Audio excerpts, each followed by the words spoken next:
पढ़े लिखे। और शिष्यों ने पूछा भगवान शंकराचार्य से, गुरुदेव अपार मध्य सम्मज्जतों में, कहा गुरुदेव यह संसार जो है ना ये अपार है, और काम क्रोध लोभ मोह मद मात्सर्य डूब रहे हैं ना। मुझ डूबते हुए का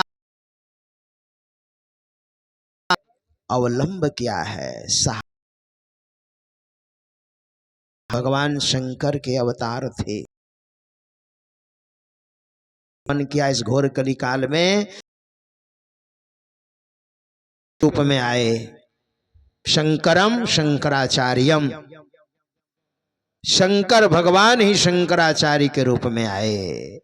तो भगवान शंकराचार्य ने कहा डूब रहे हो ना, तो सुनो बेटा, गुरु कृपालो कृपया वदे तद विश्वेश पादाम बुझ दीर्घ नौका। आदि गुरु परमात्मा है, आदि गुरु परमात्मा है, और उस परम पिता परमात्मा का ज्ञान यहां जो नर रूप में गुरु हैं, है ना, अपने ज्ञान को साधना के माध्यम से परमात्मा के ज्ञान में कनेक्ट कर देते हैं, संबंध जोड़ देते हैं। तो आदि गुरु परमात्मा उन्हीं का ज्ञान जो नर रूप में गुरु हैं। बंदो गुरुपद कंज।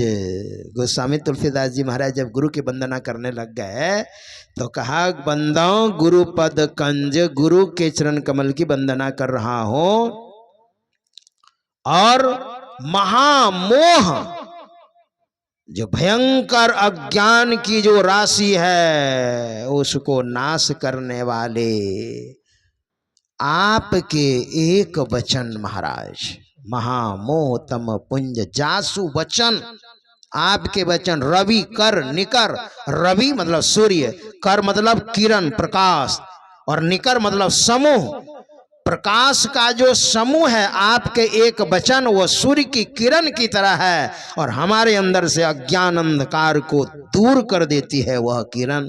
ऐसे गुरु के चरण कमल की मैं वंदना कर रहा हूं। ये नर रूप हरि, नर के रूप में है लेकिन हरि है, परमात्मा है। ये उसी परमात्मा का ज्ञान अपने अंदर में समाविष्ट करके, यानी ऐसा समझिए दायां हाथ परमात्मा के हाथ में दे दिया है नर रूप में जो हरि है, और बाएं हाथ से संसार के जीवों को पकड़े हुए हैं और परमात्मा से संबंध जोड़ देते हैं, कनेक्ट कर देते हैं।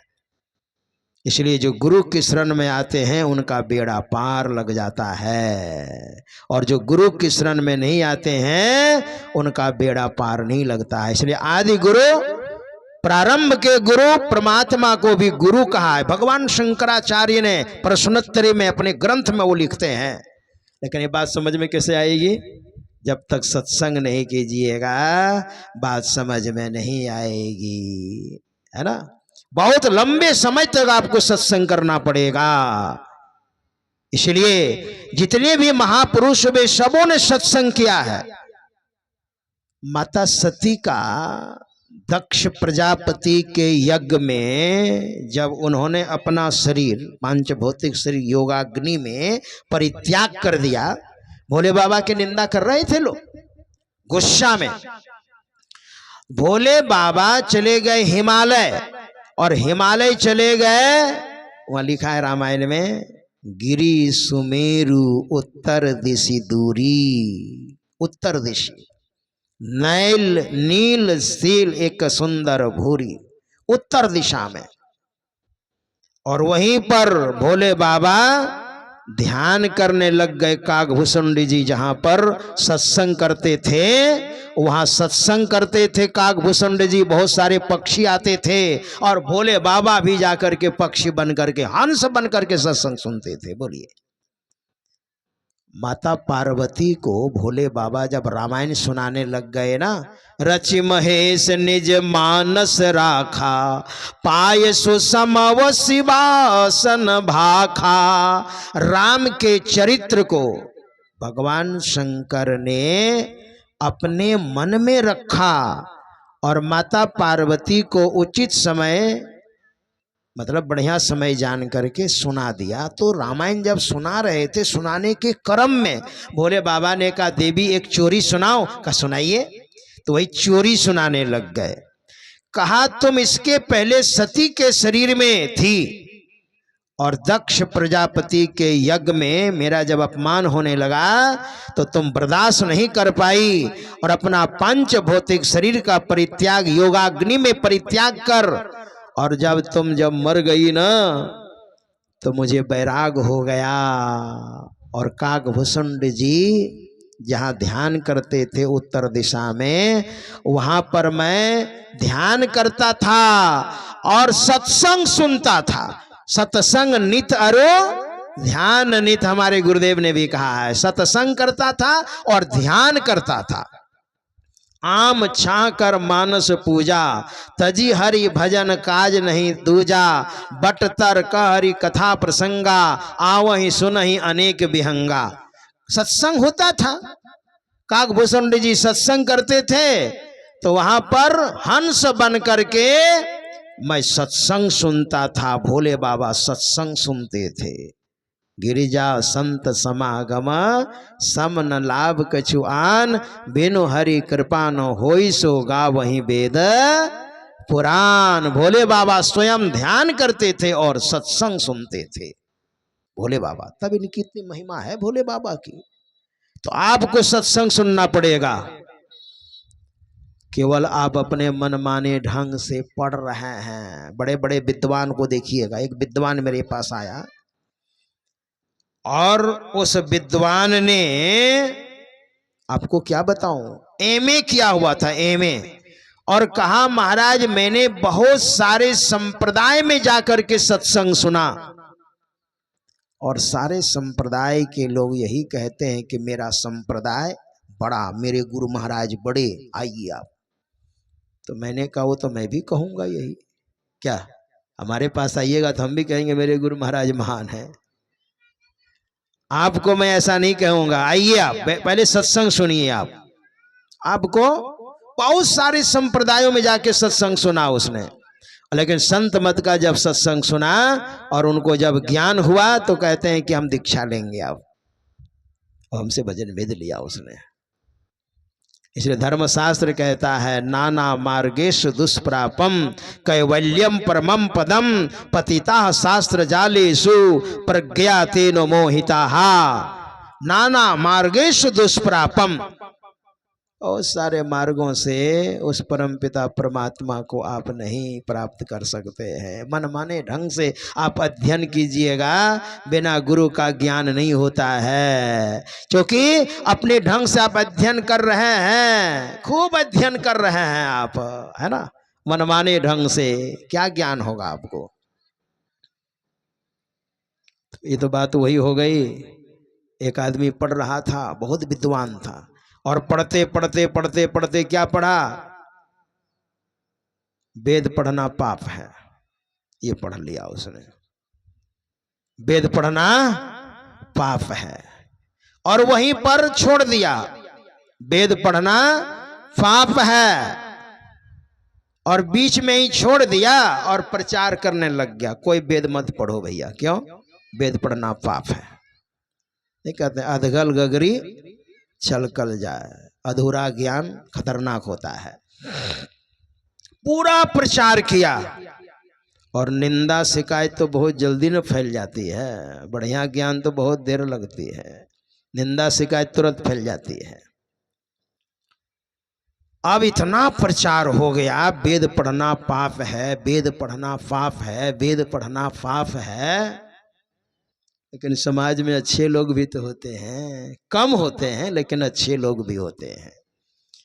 एक सत्संगी ने कहा, समझदार लोग थे वो, उसने कहा रे तुम प्रचार क्यों करते हो, वेद पढ़ना पाप है।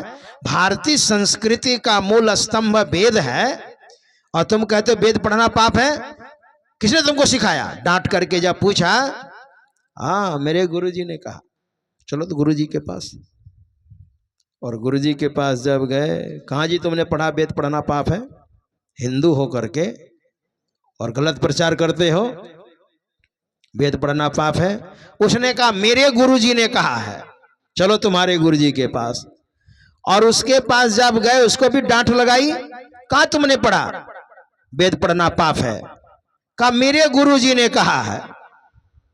और इसी तरह से जहां से ये बात निकली थी, सबके जो गुरुजी थे, है ना, बस पहुंच गए वहां पर।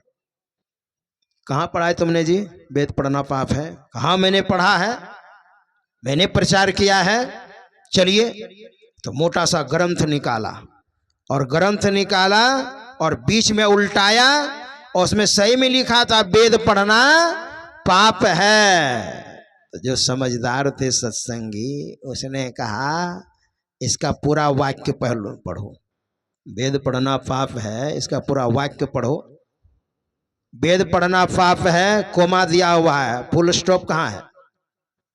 और जब आगे पढ़ा तो लिखा था अशुद्ध अवस्था में पूर्ण विराम।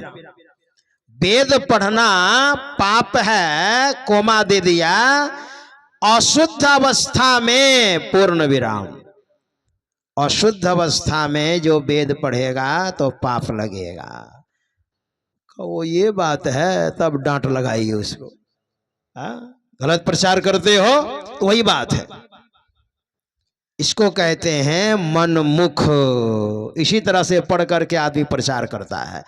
शिव महापुराण में लिखा हुआ है कि कौवे को बलि देना चाहिए, है ना। मैं जब बहुत छोटा था और शिव महापुराण जब मैं पढ़ता था तो लिखा हुआ था कि कौवे को बलि देना चाहिए। तो मैंने सोचा ये कैसा ग्रंथ है भाई, कौवे को बलि देना चाहिए। मैं बहुत छोटा था तो सोचा अच्छा इसका तो स्पष्टीकरण कहीं न कहीं होगा। पढ़ते पढ़ते जब आगे गया तो लिखा था बलि का मतलब दान देना चाहिए। दान, बलि मतलब दान देना चाहिए, क्योंकि कौवा जो है पितृसूचक है, इसलिए कौवे को खिलाना चाहिए। अब लोग क्या समझेगा, पढ़ लेगा बलि देना चाहिए तो काट काट करके बलि देगा काली मैया दुर्गा मैया को। क्या वही तो आज लोग करते हैं। दुर्गा सप्तशती में लिखा है और खूब लोग ऐसा करते हैं। दुर्गा सप्तशती में कहीं नहीं लिखा हुआ है कि दुर्गा मैया कहती है मैं पाठा खाती हूं, हमको पाठा दो, कहीं नहीं लिखा हुआ है। और जिस ग्रंथ का पाठ होता है 9 दिनों तक, जिसको चंडी पाठ बोलते हैं, उसमें नहीं लिखा हुआ है प्रथमम शैलपुत्री च, द्वितीयम ब्रह्मचारिणी, तृतीयम चंद्रघंटेति, कुसुमांडेति, चतुर्थकम पंचमम स्कंदमातेति, षष्ठम कात्यायनीति च, सप्तमम कालरात्रिति, महागौरेति चाष्टमम न दुर्गा प्रकृता। नौ दुर्गा के बारे में वर्णन है। एक ही माता पार्वती ही 9 तरह के कार्यों को किया, तो 9 दुर्गा का पाठ होता है और लोग अर्थ समझते नहीं हैं और दुर्गा मैया के नाम पर बलि देते हैं। वहां तो ये लिखा हुआ है या देवी सर्वभूतेषु मातृरूपेण संस्थिता, नमस्तस्यै नमस्तस्यै नमस्तस्यै नमो नमः। हे माता, सारे जीवों के अंदर आप माता के रूप में संस्थित हैं, आपको प्रणाम है, आपको बार बार प्रणाम है ना। और देखिएगा बंगाल में तो और ज्यादा है ना, नवमी के दिन तो एकदम क्या कहा जाए, लेकिन वहां ऐसा कहीं वर्णन नहीं है। सत्संग के अभाव में ये सब होता है ना। इसलिए संत सुंदरदास जी महाराज कहते हैं आप पहले सत्संग में आइए और शास्त्र जो है आप गुरु के मुंह से आप सुनिए। मनमाने ढंग से नहीं, गुरु के मुंह से, है ना, उसका वास्तविक अर्थ। नहीं तो कौवे को बलि देना चाहिए, माँ को बलि देना चाहिए तो काटना समझ जाते हैं, जबकि बलि का अर्थ होता है चढ़ा देना, कुर्बान कर देना, है ना, दान दे देना, ये मतलब होता है, काटना नहीं इसका अर्थ होता है। इसलिए धर्मशास्त्र में आया है आप सत्संग सुनिए, गुरु के मुंह से सुनिए, शास्त्र पढ़िए, मनमुख नहीं गुरु के मुख से, तो वास्तविक अर्थ उसका लगाएंगे। एक छोटा सा और वाणी में विराम दूंगा। संत गोस्वामी श्री तुलसीदास जी महाराज की वाणी में सुना रहा था, उन्हीं की एक वाणी में आपको सुनाता हूं, 4 पंक्ति का, बड़ा सुंदर है, उसका अर्थ बड़ा बढ़िया है। पिय परदेश में नारी सुखी, कब हो न सुखी पिया अंग लगाए। पिय परदेश में नारी सुखी, कब हो न सुखी पिया अंग लगाए। नीर अगाध में मीन मरे, नीर अगाध में मीन मरे, कब हो न मरे जलते बिल गाए। अमृत पान करे सो मरे, कब हो न मरे विष पान कराए। अमृत पान करे सो मरे, कब हो न मरे विष पान कराए। पाप करे सो तरे तुलसी, पाप करे सो तरे तुलसी, कब हो न तरे हरि के गुण गाए। पिय परदेश में नारी सुखी, कब हो न सुखी पिया अंग लगाए। अब सीधा सीधा कोई अर्थ करेगा तो पिय परदेश में नारी सुखी, क्या पति परदेश में है, नारी सुखी है, और कब हो न सुखी पिय अंग लगाए। कभी भी सुखी नहीं हो सकती है पिय अंग लगाए, नहीं नहीं नहीं नहीं, ऐसा अर्थ मत कीजिए। नीर अगाध में मीन मरे, अगाध जल में मछली मर रही है, कब हो न मरे जलते बिल गाए। और जल से अलग कर देने के बाद वो नहीं मरेगी, ऐसा होता है क्या? अमृत पान करे सो मरे, सीधा सीधा अर्थ ऐसे कीजिएगा। और कब हो न मरे विष पान कराए, और पाप करे सो तरे तुलसी, पाप करने से तरे, और कब हो न तरे हरि के गुण गाए। हाँ, नहीं नहीं नहीं नहीं, यही तो सीधा सीधा अर्थ करने के बाद ऐसे अर्थ कीजिए आप। अर्थ कीजिए, पिय परदेश में नारी सुखी, जिनके पति परदेश में है, पिय परदेश में नारी सुखी,